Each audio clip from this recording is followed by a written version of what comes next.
Hello children, welcome back to another class of civics. आज हम पढ़ेंगे सेकंड चैप्टर civics का द यूनियन एग्जीक्यूटिव. अब एग्जीक्यूटिव क्या है? एग्जीक्यूटिव लास्ट चैप्टर में, that is the first chapter of civics, हमने लेजिस्लेचर के बारे में पढ़ा था.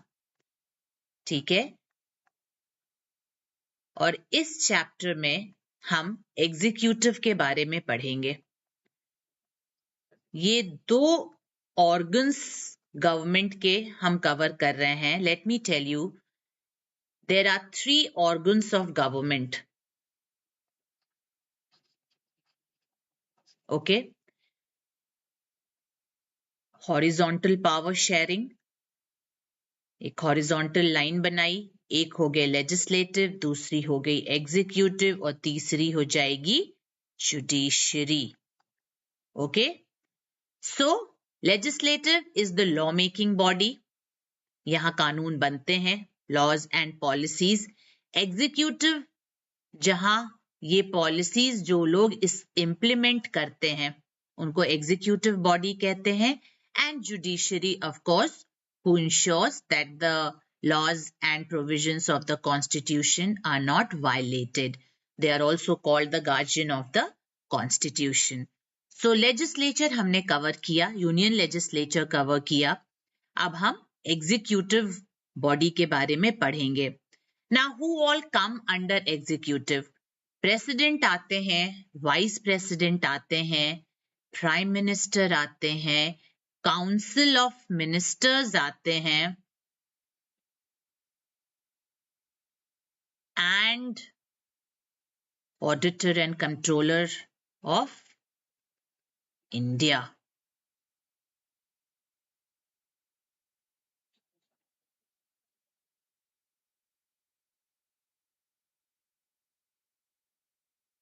Okay, so president first, vice president, then prime minister, then his council of ministers, and then the auditor and controller general of India. But in your syllabus there are just 2 executives mentioned. दो ही executive mentioned है, इसलिए हम सिर्फ president और vice president के बारे में पढ़ेंगे. पर ये जानना जरूरी है कि सिर्फ एग्जीक्यूटिव में प्रेसिडेंट और वाइस प्रेसिडेंट नहीं आते हैं, इसमें प्राइम मिनिस्टर भी शामिल हैं, काउंसिल ऑफ मिनिस्टर्स भी शामिल हैं और auditor and controller general of India भी शामिल हैं. Let's get started. President. Now president is the head of the state. When I say state, state से यहाँ मतलब है country. So he is the head of the state. He is also the supreme commander of the defense forces. अब defense में क्या आएगा? Defense में आएगा army, navy and air force. So he is the head of the defense forces.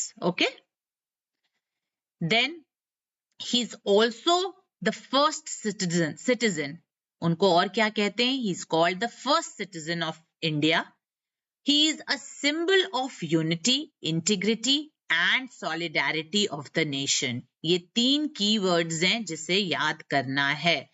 Unity, integrity and solidarity. So he is a symbol of unity, integrity and solidarity. Now, all the executive actions of the state are taken under his name. वो executive authority है India के, और सारा कुछ जो executive decisions होते हैं, it has to be signed by the President of India. But according to the 42nd Amendment Act, the power of the President have to be exercised with the advice of the Prime Minister and his Council of Ministers. तो बिना council of ministers और prime minister के advice पे वो कोई भी executive decision नहीं ले सकते हैं. ये कॉन्स्टिट्यूशन में अमेंडमेंट करके ये पावर्स प्रेसिडेंट की कम कर दी गई हैं. So that is why he is just the nominal head. वो सिर्फ सिंबॉलिक हेड बन के रह गए हैं, whereas the actual power lies with the prime minister. So this is the president. Now comes the qualification for the election of the president.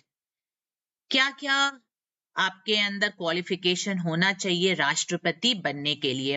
अब राष्ट्रपति की क्वालिफिकेशन और उपराष्ट्रपति that is the vice president दोनों की क्वालिफिकेशन हम साथ साथ पढ़ेंगे, so that you know the if there is a difference और not, and if there is a difference what is that difference.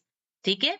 President he must be the citizen of India. ये तो बहुत ही बेसिक चीज है. वो राज्यसभा मेंबर, लोकसभा मेंबर, इन सारे members की qualification में भी चाहिए. Same goes for the president as well as for the vice president. He must be the citizen of India. Now he must have completed the age of 35. तो both president and vice president दोनों की उम्र 35 साल से ऊपर होनी चाहिए या 35 साल होनी चाहिए, तब जाके आप प्रेसिडेंट के इलेक्शन के लिए खड़े हो सकते हैं. Other than that, he must be qualified for the election as a member of Lok Sabha. लोक सभा के मेंबर की जो क्वालिफिकेशन होनी चाहिए वो आप क्वालिफाई करने चाहिए. अब लोकसभा में हमने क्या पढ़ा था? He must be a citizen of India. He must have a sound mind. He must be on the electoral list of that state or constituency. Then he must not hold any office of profit. Then he must not be imprisoned. Okay? So ये सारे qualifications अगर होंगे तो आप president बनने के लिए आप क्वालिफाइड हैं. द ओनली डिफरेंस इज कि लोकसभा मेंबर बनने के लिए आपको क्या चाहिए?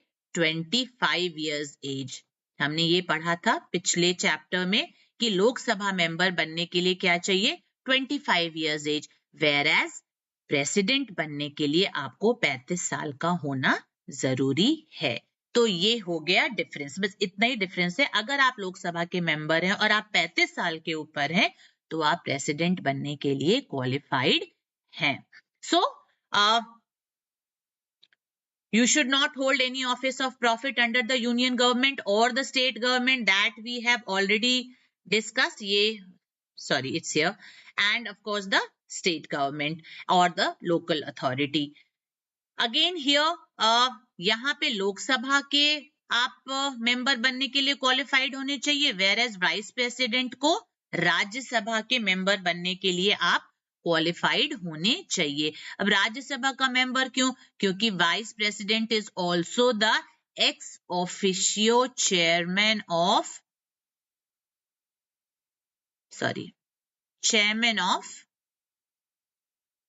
Rajya Sabha. Okay? He is the presiding officer of Rajya Sabha, so he must be qualified for the election as a member of Rajya Sabha.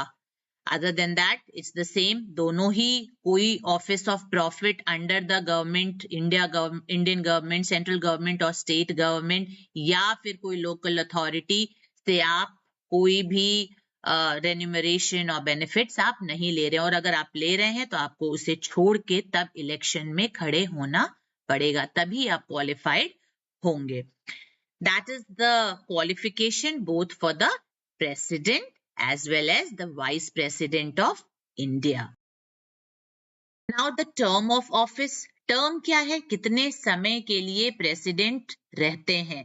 So the president remains in office for the term of 5 years. 5 सालों के लिए रहते हैं, both president as well as the vice president. तो इसमें कोई difference नहीं है.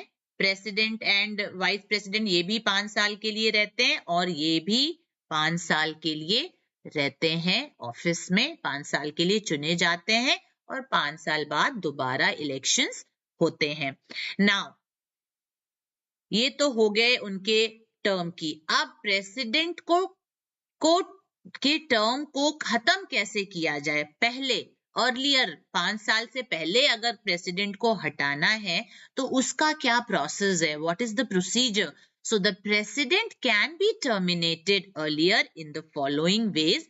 या तो प्रेसिडेंट रिजाइन कर दें, एक रिटन रेजिग्नेशन दे दें वो वाइस प्रेसिडेंट ऑफ इंडिया को. वाइस प्रेसिडेंट को क्यों? क्योंकि प्रेसिडेंट के एब्सेंस में vice president takes the charge of the president. तो वो अपने रेजिग्नेशन किसे देंगे? वाइस प्रेसिडेंट को. देन दूसरा कंडीशन वो है उनको टर्मिनेट करने का अगर वो वायलेट करते हैं किसी भी कॉन्स्टिट्यूशन के लॉज को. Violation, he can be removed for violating the constitution. ऐसा नहीं कि 10 लोगों की का मन है कि प्रेसिडेंट को हटा दें तो उनको हटा देंगे, ये पॉसिबल नहीं है. He can be only terminated or removed if he violates the constitution. और जो प्रोसेस है रिमूवल का, उस प्रोसेस को कहते हैं impeachment. उस प्रोसेस को क्या कहते हैं? impeachment. Again a key word, I am marking it with a star for you to remember these words. These are the key words. Remember to use it in your answers. Okay, so the process of removing the president from his office is called impeachment. तीसरा condition ये है कि अगर उनका देहांत हो जाए, if he dies then the office gets vacated. चौथा टर्म ये होगा कि when he or she becomes disqualified to hold the office, when he or she or when his or her election is declared void. Void means null and void, मतलब रद्द कर दिया जाए उनका इलेक्शन. तो उस कंडीशन में उनको ऑफिस छोड़ना पड़ सकता है. Now let's come to the vice president. Of course, the vice president is also elected for the term of 5 years. वो तो हम अभी डिस्कस किए हैं. The vice president can hold office beyond his or her term until his successors assumes the charge. तो vice president तब तक office hold कर सकते हैं जब तक उनका कोई उत्तराधिकारी या उनके पोस्ट को संभालने वाला दूसरा कोई अपॉइंट नहीं हो जाता है. सो ही और she may be elected for any number of terms. अब यहाँ जो प्रेसिडेंट हैं वो एक बार ही इलेक्ट होते हैं और यहाँ होने को तो 2 बार भी हो सकते हैं, बट यहाँ पे नंबर ऑफ टर्म्स कई बार, doesn't matter, twice, thrice or whatever. So the vice president can be also removed for the violation of the constitution. यहाँ भी ये इसी कंडीशन पे हटाए जाएंगे अगर उन्होंने कोई टर्म्स एंड कंडीशंस या लॉज ब्रेक किए हों कॉन्स्टिट्यूशन के, और इनको भी हटाने का एक ही प्रोसेस है. That process is called impeachment. So more or less same. The only thing is that the vice president can be elected as number of times, but that is not the case with the president.